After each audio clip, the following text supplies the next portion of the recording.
Located at the southern edge of Kyoto Prefecture, Wazuka town is responsible for nearly half of all tea production in Kyoto. It is the main production area of Ujicha tea. Also, it is referred to as Chankyo, since well-organized tea farms stretch out on the green hillsides surrounding the town. Now, let's meet a man and let him take us to the journey of tea. Hi Osamu-san, could you introduce us a little bit about yourself? Yeah, my name is Osamu Ueda. I'm Japanese. Then now it's 38 years old. Then I moved to here to become a tea farmer.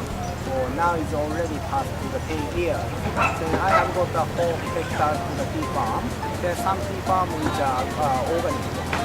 Then so recent years I selling to the tea over the country. Today I selling to the Thai tea. Then my friend product to the that tea. Then so they are so my business partner in Thailand. So I bring to the his tea to here. Then I try to so promotion or people would like to Thai tea. Yeah, as you know, Osaka or Tokyo or place is just city, so a lot of the people, but there is no tea orchard or tea farm.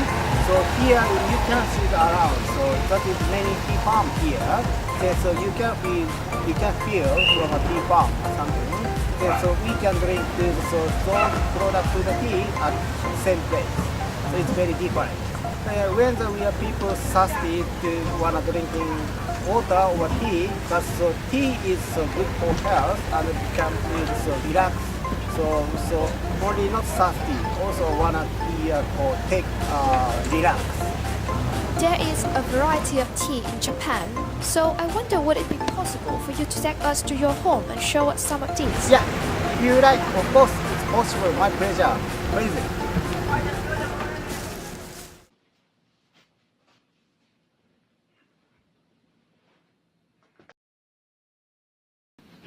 I have now sencha and hojicha and black tea. About between sencha and black tea is fermentation is different. Black tea is already fermentation. Then about the hojicha is I roast fire with green tea. That is this one.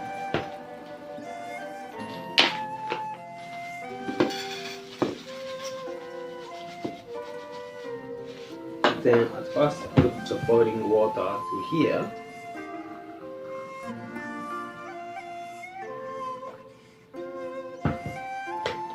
Then 100 degree C temperature.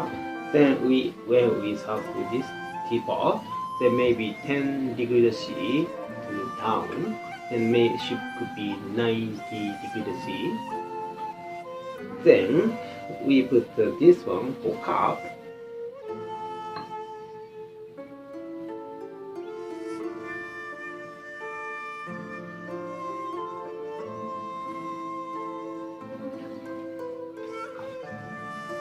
Then it will be for 10 degrees C to down. Then now teapot is warm. Then put the tea. 2 people is 5 grams. Like this. Then so when one pot put the tea, it's tea going out to the smell this way. Then we can put this hot water already like less to the 80 degrees tea. Put here. Then tea is now catching to the water.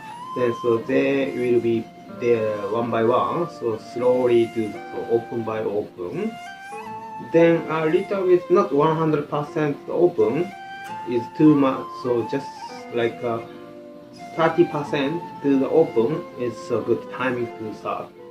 About like 1 minute or something. So now it's ready. Then so when we serve.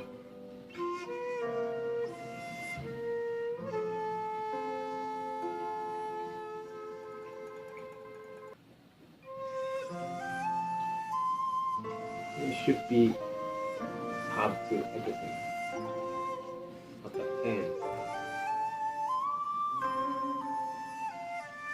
try to make the same taste.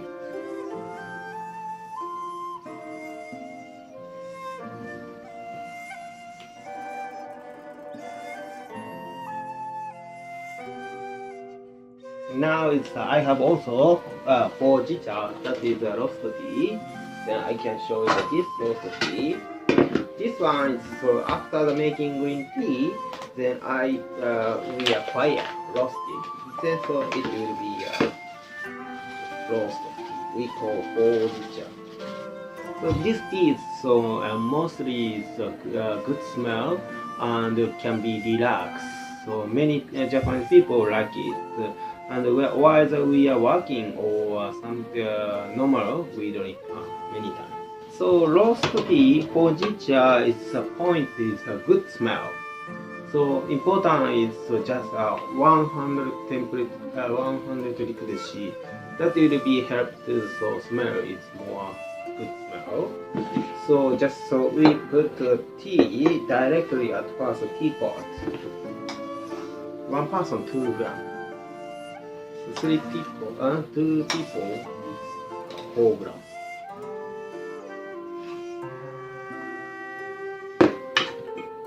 Like this.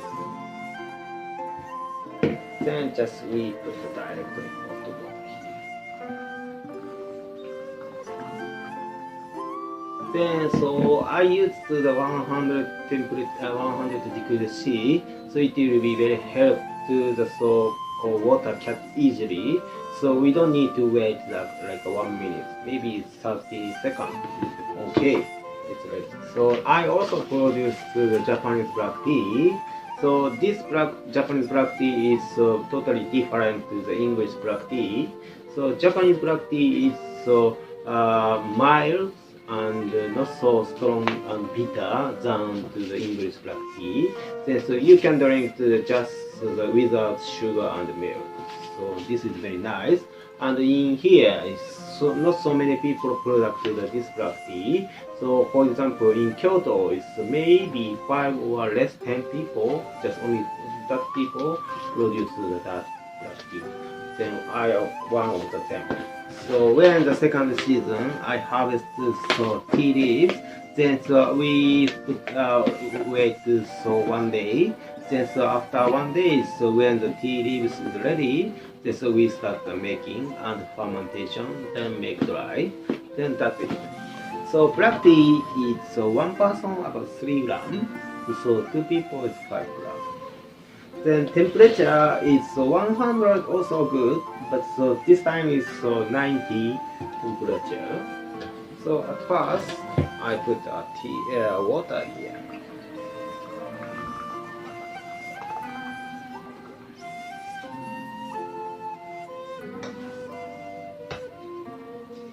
Like this.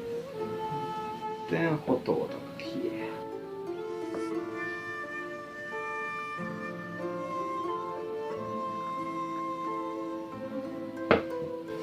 So black tea should be needed to wait like 1 minute, more than 1 minute, because they can't get the hot water, and so inside steam inside here.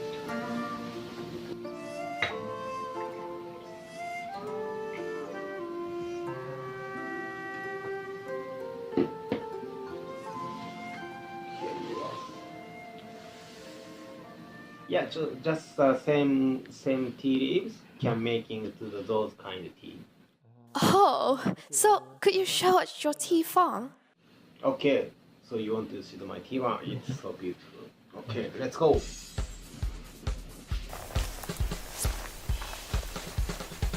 So now we are tea farm. Let's go to work.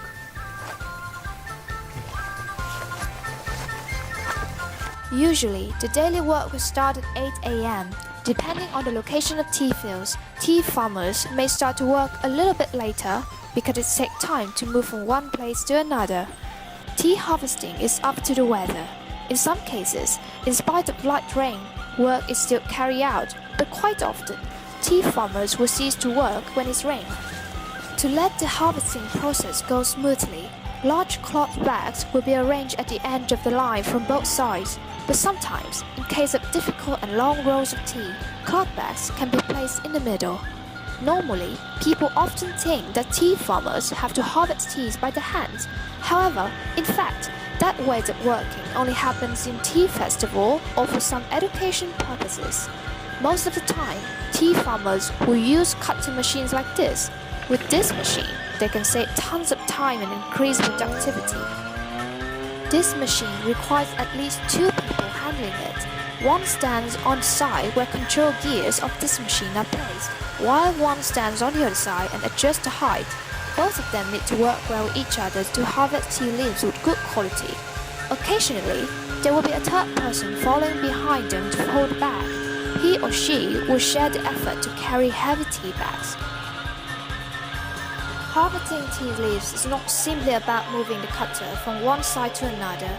Indeed, it is an art that needs lots of techniques to master. There's an interesting fact. The more beautiful the tea farm is, the more difficult for tea farmers to harvest it. You won't know it until you try it, trust me.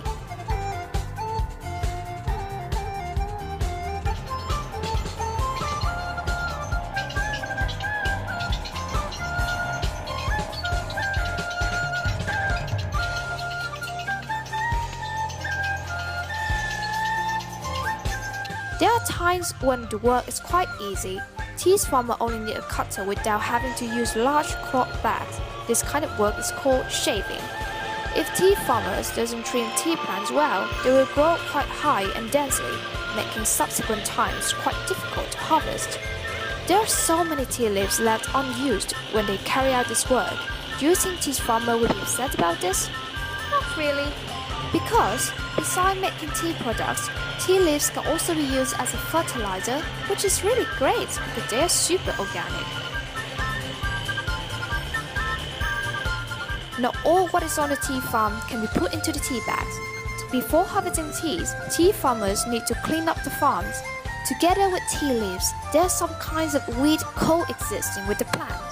Beautiful as they are, if tea farmers harvest them together with tea leaves, the quality of the tea products would be affected to some degree. Therefore, tea farmers have to remove them all before harvesting time. As mentioned above, tea leaves can be used as a fertilizer for tea plants itself.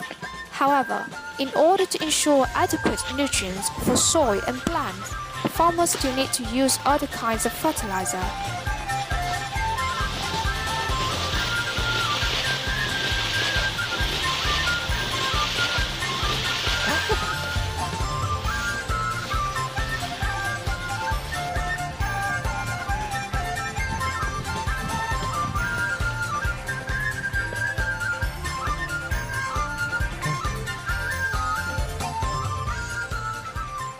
Having spreaded the fertilizer, tea farmers will use soil scraper to mix the fertilizer with the soil and also to make the soil airy.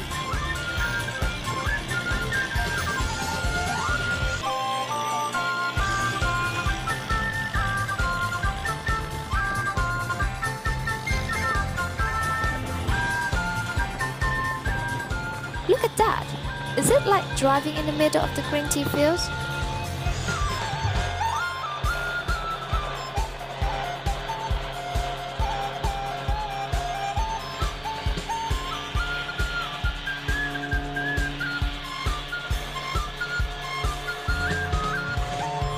Each of these cloth tea bags is estimated to weigh around 10 or 15 kilograms, depending on the amount of tea leaves that tea farmers want to put in.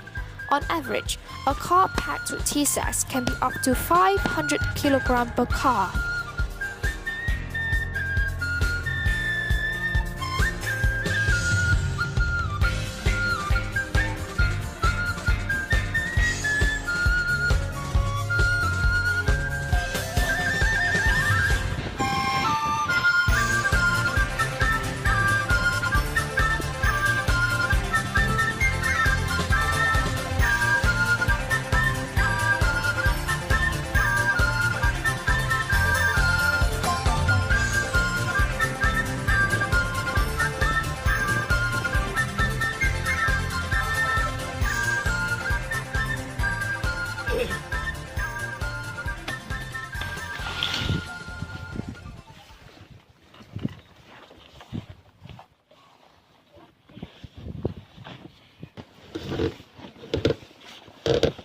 With tea tree farmers, around 6 or 7 cars can be expected after one working day, ready to hit the road to go straight to the factory.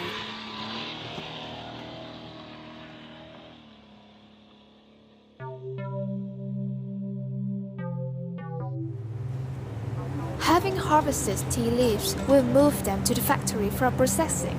Based on the purpose, each factory will have their distinct tea-making processes, but in general, from the initial tea leaves to the final tea products, the process had to undergo these 5 steps. First is plucking. We will pluck the tea puffs and tea leaves before sorting them out. Second is withering. Tea leaves must be softened or withered to make them pliable for crafting. Next is bruising. Once the leaves are withered, they are bruised in order to promote oxidation. As the withered leaves are bruised, the internal cell structures are broken down, releasing essential oils that react with oxygen to develop flavor and aroma. Oxidizing. After the leaves are bruised, they undergo a process called fermentation. We will discuss this step further later. The last one is drying. In order to stop the fermentation process, the tea leaves are subjected to methods of drying. Not all tea leaves have to go through these 5 steps. Depending on the tea product that we want to have, some steps can be skipped or some can be repeated many times. Among 5 steps that we have mentioned, fermentation is the most important one. Based on the level of fermentation, tea products can be sorted into 3 main categories. Green tea with no fermentation, oolong tea is partly fermented, and black tea is fully fermented. Let's discuss a little bit more about fermentation. The interaction between enzymes and oxygen breaks down chlorophylls and releases tannins, which cause leaves to turn darker. Fermentation changes chemical ingredients in tea leaves. The strength and the flavor of tea are determined by this process. Besides, there are some types of teas which are quite special because of their making process.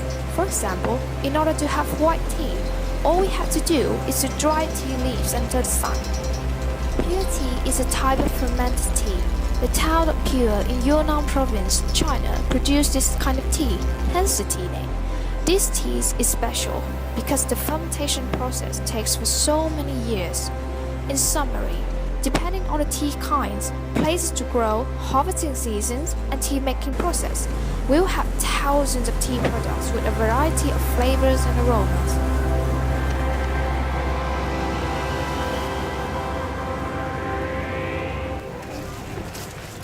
Wow, so we are back here again.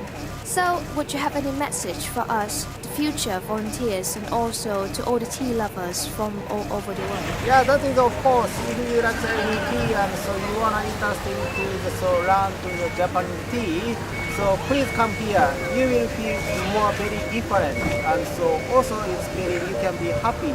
So just come to here. We are waiting. So just come here. Thank you.